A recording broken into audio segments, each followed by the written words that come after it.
iyadoo ay maanta ku beegnayd munaasabada xuska shuhaadada ee SNM 17 Oktoobar ayaa waxa guud ahaan baan maanta lagu xusin xuskaasi magaalada Burco qaar ka tirsan dadweynaha ku nool magaalada Burco ayaa iyagu eedayn balaaran soo jeediyay maamulka gobolka Togdheer oo isagu si cad soo hortaagay in xuska munaasabada shuhaadada ee SNM lagu qabto hudheelada kala duwan ee magaalada Burco waxaana dadweynaha ku nool magaalada Burco hadalladoodii kamid ahaa sida tan anigoo ah xildhibaan Ibraahim Jaab Saale oo ku magac dheer Gaboobe kana mid ah xildhibaanadii golaha deegaanka ee bariidhow la soo doortay waxa aan aad iyo aad uga xumahay anigoo ahaa mujaahidiintii SNM 1983 ka talawday magaalada Hargeysa ee u talawday dalka Itoobiya runtii SNM waxa weeye hooyada Somaliland rag farabadan mujaahidiin farabadan ayaa ku nafwaayay mujaahidiin badan baa u naafoobay ilaahay wuxuu qadaray in dalkaygaanu qayb ka mid ah ama wax yar ba hadaan doonaano ku nimaadno nabad ku nimaadno haday taasi dhacday waxaan aad iyo aad uga xumahay xuska 17 Oktoobar in la surtaago waxaan aad iyo aad uga xumahay waxaan aad iyo aad uga soo horjeedaa cid kasta oo ku kacday amar ka bixisay in aan maanta la yiraahdo laga qaban maayo marka hore waxaan tacsiidinayaa dhammaan intii ku dhimatay halgankii SNM waxaan kaloo ilaahay weydiinayaa inay cayraay caafimaad siiyo intii ku naafooday ilaahay u naxariisto dhammaan raggan waayo la soo koobi kari maayo raggalka halganka ku dhintay ee aan soo gaarin xornimada iyo kuwii intii lagu dhex jiray labadaba dhintay haddaba waxa aad u nasiib daraa lixda wuxuu dhintay 1948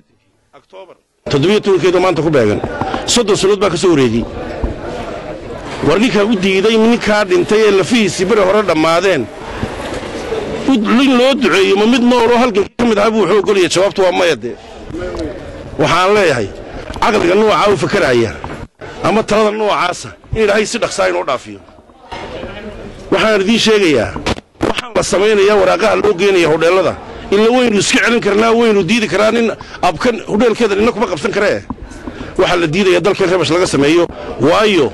meel kasta markii ay halkay taabtaan baa ay ruqdo in dadka ku meereystaan bay doonayaan oo doorashada xibada dhigtaan oo aan doorashada dagaal soqaya meesha ka dhacay kaana ilaahay baa nooga ridimayno kula talmayno cidna dagaal gasho weynu ridaynaa far baa lagu keenay mar baa loo qaldamay muuminka laba jeer god laguma wada qaniino weynu ridaynaa mar dambe loo khaldami maayo waanayna dhaafayaan ama ha gaagaabnaadeen ama ha dhaadheeraadeen maalintii shuhadada SNM dabcan dalkan saaka horumarkiisa aynu ka wada sheekaynayno ama aynu hortaaganahay tacab badan baa loo soo galay maanta waa maalintii 17 Oktoobar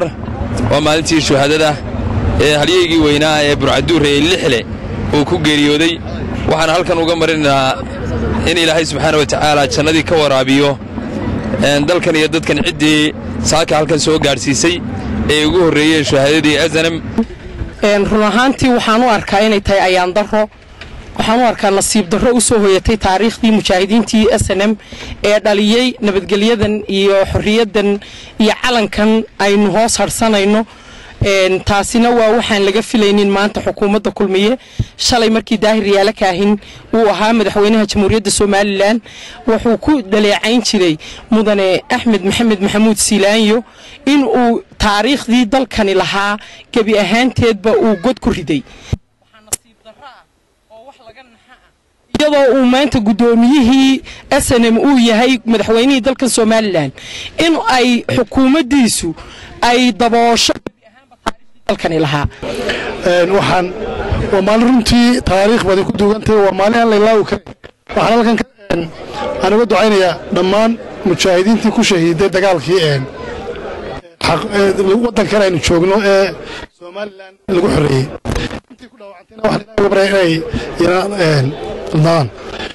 runtii barlabaad waan u ducaynayaa waa maalin u baahan in la xuso horta ma fiicna in loo diido maalintooda mujaahidiinta ay mujaahidiintu waa kuwii dalka u soo halgamay silaayo mujaahid buu ahaa wuxuu ahaa raggii berigii dawladii hore ku qasbi jiray maalin walba xitaa maalmo aan aysan lahayn oo aan jiri jirin buu ayaa lagu qasbi jiray in ay xukuumadii hore ay qasab la taageero oo ay ka hawlgalaan maanta in laga hor yimaado xukuumaddii uu isagu garwadeenka ay ka hor timaado ma fiicna SNMT baan idinka hadlaya maalintii jimcihii raggii joogay ee ka dagaalgelaya ayaan ahaa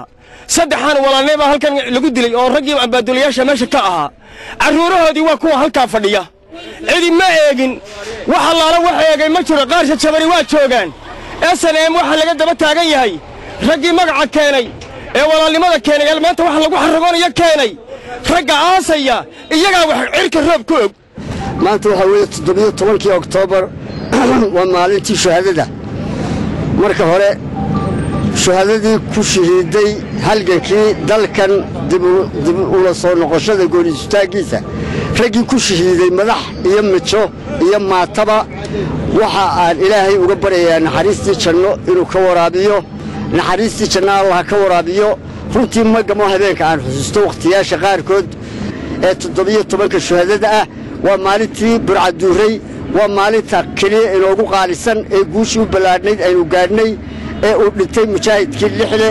waxa aan leedahay waa maalin inagu weyn cid kasta oo reer Soomaalilaanina in ay xusto maalinta oo weynayso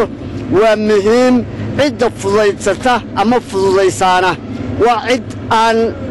gooristaaga Soomaaliland iyo qarannimadeeda fududaynaysa oo fudud weeye iyada markaa ciddii fududaysa maalinta dalka iyo qaranka dhexdiisaba iyada ku fudud ومحمد إبراهيم حسن محمد بريتش شبكة عالم قادوناغ نيوز برعو